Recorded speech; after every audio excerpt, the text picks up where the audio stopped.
dal leen ak jàmm ñu tàmbaleeg yéenekaay bi di enquête tàmbale ko nag li yéenekaay xëyandoo sommet de Paris nag 1637 milliards yoo xamante ni récolté nañ ko enquête yéenekaay ne loolu moo tax nag ngóobug Sénégal ba neex na foofee ca Paris yéenekaay bi ne Sénégal décroché na ab financement boo xamante ni toll na ci 2,5 milliards d'euros pour nag ab transition énergétique nag Macky Sall moo ngay àddu di rafetlu bu baax a baax engagement yi nga xamante ni jot nañ ko ak décaissement yooyu nag Le Soleil yéenekaay ne ca Paris il pleut des critiques nag la relation nord-sud passée à la loupe yéenekaay bi de Soleil saison Macky Sall nag blâmé na bu baax a baax mauvaise perception bi nga xamante ni moo plombé wu ci Afrique naka yéenekaay bi di Soleil xëy na see dikkaat Grand Place yéenekaay ne conférence des régulateurs ak télécommunication ca Afrique centrale naka ca Kinshasa directeur ba di Abdou Karim Sall naka bu ARTP moo ngay vanté wu naka di wane expérience bi nga xamante ni si réewum Sénégal am na ko ci wàllu woowee nag L'Info yéenekaay ne plainte jëm ci cour pénal international foofee ca France naka jàpp leen Branco moom à l'acte état bu Sénégal moo nga ca àggeya yéenekaay bi xëy na koo fasal nataalu naka Branco ak Aïssata Sall nag mbir ma naka gaañu ñoo ngay attaqué ñoom ñuy rasu direct news ci ko feelu le Sénégal face au populisme et l'extrême gauche français géopolitique naka fintoon yi naka Sénégal moo ngi dund naka ab géopolitique boo xamante ni daanaka taq na suuf lool ci diggante Branco ak ki nga xamante ni moo di état bu Sénégal les fausses notes du dialogue national yéenekaay bi di laas moom la xëy ak ñun ak organisation des élections cumul de la fonction de chef de l'État ak li nga xamante ni si moo di chef de parti arrêt de poursuite ak libération détenu d'échéance nag électorale comme peine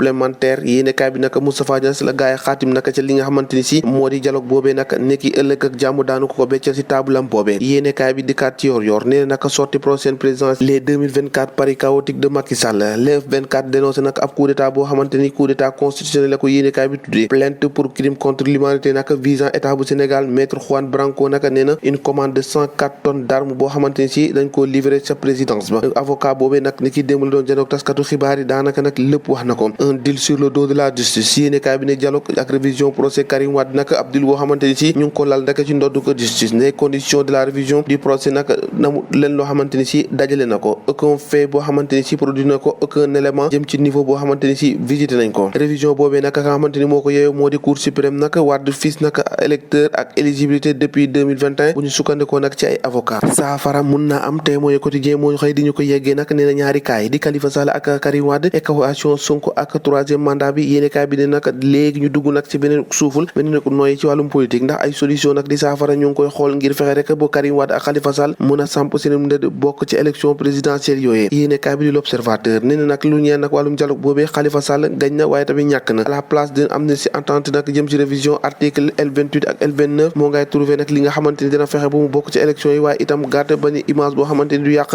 turam nag ci wàllum détournement deniers publics yéenekaay bi di l'Observateur xëy na koo fësal l'Indépendant yéenekaay di ko feelu te naan Karim Wade xamuñu kan de waaye moom éligible na woon depuis août 2020 kon nag ñoom bu ñu indiwaatee naka coom loolu daf leen di jaaxal lool li ñu jaaxal kay mooy troisième mandat Adama Faye naka di président mouvement defar sa gox naka moom moo ngay disqualifié na Macky Sall et averti moo ngay sàkku nag ci kilifa diine ñu dal dee addu wax Macky Sall lii dëgg nag mu bañ a indi rek benn jafe-jafe ci réew mi ak dialogue ba nga xamante ni entamé nañ ko dialogue boobee naka dina jeex naka waaye naka Sénégal ñoo ngi teg seen nopp naka di déglu ki nga xamante ni moo di Macky Sall yéenekaay bi di Vox Populi Sénégal le peuple retient son souffle kenn nooyeetul naka ñëpp ñu ngi déggu Macky Sall ci nan rek la war a wax situation dëkk bi protestation dem naka ci marche F24 naka dress code ba naka vendredi tey ji ñoom ñëpp naka sàkku nañ seen gaañu sol lu weex taal naka ngir ñëw mouvement boobu mag bëgg na afficher son opposition jëm naka ci li nga xamante ni si moo di troisième mandat ñu bàyyi mandat wax ci suñu lamb yéenekaay ak 6 millions yi nga xamante ni moom la njëkk a am cachet bu mag contre Tafa Gueye loolee naka 1997 la woon loolu moo nekk gros cachet bu mag bi nga xamante ni si moom la Mohamed Ndao Tyson bëre woon ci lamb ji ba tey ji nag lamb ji yegg ba ci ay 200 millions yéenekaay bi naka dikkaat na ci ancien mbër gannaaw ba ñu ko libéré ci armée ci 1972 serpent noir lañ ko doon wooye Ipo Ngari naka moo ngay joxe ay secret nee na nag regrettul leen ko xamante ni si ci ab ndawam la foo ko caaxanew ko ndax moom amul li mu rëccu ci dundam ndax am na kër woo xamante ni si moo ko moomal boppam ca la dëkk mooy fula de